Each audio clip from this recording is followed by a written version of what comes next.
वर्तमान पीढ़ी महापुरुषों के महत्व को जान सके, इस उद्देश्य से आज कानपुर में वीर एकलव्य द्वार का उद्घाटन किया गया। ऐतिहासिक गंगा बैराज स्थल सड़क पर बने वीर एकलव्य द्वार का उद्घाटन विधान परिषद सदस्य अरुण पाठक ने किया। विधायक निधि से बने इस द्वार से अकेले कानपुर ही नहीं, सूबे की राजधानी लखनऊ और इत्र नगरी कन्नौज के लोग भी रूबरू होंगे, क्योंकि यह मार्ग औद्योगिक नगरी कानपुर से प्रदेश की राजधानी लखनऊ को जोड़ता है।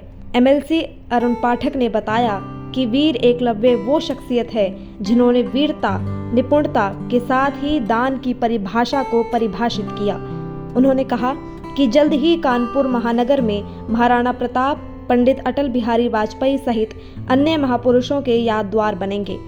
आइए देखते हैं सहारा समय संवाददाता सुनील साहू की ये खास रिपोर्ट।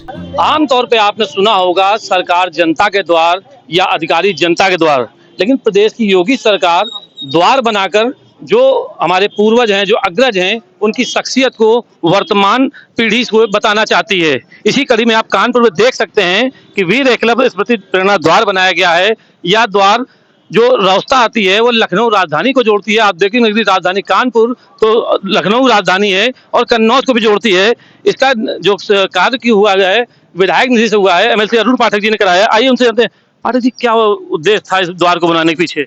हम भारतीय जनता पार्टी के बहुत पुराने और शानदार कार्यकर्ता श्री रमेश वर्मा निषाद एकलव्य, उनका प्रस्ताव था कि यहाँ पर एक चूंकि गंगा बैराज में एकलव्य प्रेरणा स्मृति द्वार होना चाहिए और वास्तव में हम नौजवानों के लिए एक प्रेरणा का काम करते हैं, अपनी शालीनता के लिए, अपनी दानवीरता के लिए, अपने पराक्रम के लिए, अपनी वीरता के लिए। एकलव्य का महाभारत में जो स्वभाव, जो कैरेक्टर है, उससे बहुत प्रेरणा आज का नौजवान ले सकता है।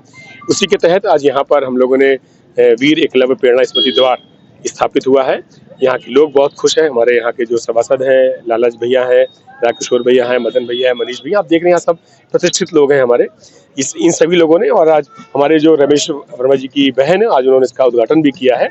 और मैं ये कह सकता हूँ कि आज मोदी और योगी जी के कार्यकाल में, शासन में ये प्रस्तावना तो बहुत सालों से थी, उसके पहले भी थी, लेकिन यहाँ बनकर तैयार हुआ है। इसके लिए मैं प्रदेश सरकार को भी बधाई देता हूँ।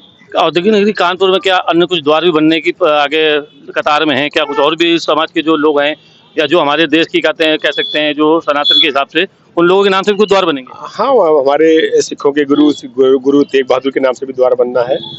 भारत के जो भारत रत्न है पंडित अटल बिहारी वाजपेयी, उनके नाम से भी बनना है। महाराणा प्रताप के नाम से भी बनना है। ऐसे क्योंकि जिन महापुरुषों ने हम लोगों को एक सांस्कृतिक धरोहर को सुरक्षित रखते हुए प्रेरणा दी है, और आज की नौजवान पीढ़ी को भी उनके बारे में पता होना चाहिए। हम लोग यहाँ पर हर वर्ष कोई कार्यक्रम भी करने का प्लान बना रहे हैं, और बहुत सारे द्वार ही नहीं है, इनको द्वार के रूप में मत देखिए, ये एक प्रकार की सांस्कृतिक जागरूकता का भी उदाहरण है। तो ये थे अरुण पाठक जी, इनका कहना है कि ये सांस्कृतिक जागरूकता का उदाहरण है। कहीं ना कहीं इन द्वारों को बनने से जो हमारे महापुरुष हैं उनकी जीवनी को लोग जानते हैं, उनके शख्सियत को जानते हैं। क्या लग रहा है, कैसा महसूस किया आपने जो वीर एकलव्य के नाम से द्वार बना? मुझे बहुत खुशी है कि मेरे भैया रमेश वर्मा जी का एक सपना था कि एकलव्य जी के नाम से एक द्वार बने, क्योंकि यहाँ ये समुदाय भी बहुत ज़्यादा रहता है, और उसी वजह से आज अरुण भैया की वजह से इसका कार्य संभव हुआ है। मैं अरुण भैया को बहुत बहुत धन्यवाद देती हूँ कि उन्होंने रमेश वर्मा जी का एक सपना पूरा किया। क्या लगता है आपको, क्या इस द्वार से कुछ फर्क पड़ेगा? नई आने वाली पीढ़ी जान सकेगी वीर एकलव्य के उनके महत्व को? जी बिल्कुल पड़ेगा, क्योंकि कहीं ना कहीं देखिए ये संदेश भी देता है। गंगा का किनारा है और एकलव्य द्वार, यहाँ पर मछुआ समाज की बहुत बड़ी जाति यहाँ पे रहती है गंगा के किनारे, और ये द्वार वास्तविक एक ऐतिहासिक कार्य है।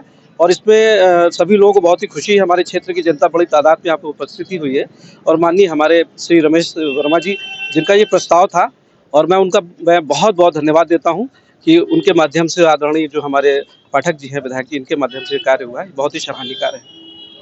औद्योगिक नगरी कानपुर वैसे तो उद्योग के लिए जानी जाती है, श्रम के लिए जानी जाती है, और नाना प्रकार के लोगों के लिए, लेकिन कहीं ना कहीं शख्सियतों का भी अपना एक महत्व होता है, और शायद इस तरीके के द्वार उन शख्सियतों के बारे में युवा पीढ़ी को जोड़ सकेंगे। कानपुर से कैमरा पर्सन प्रमोद त्रिपाठी के साथ सुनील साहू, सहारा समय।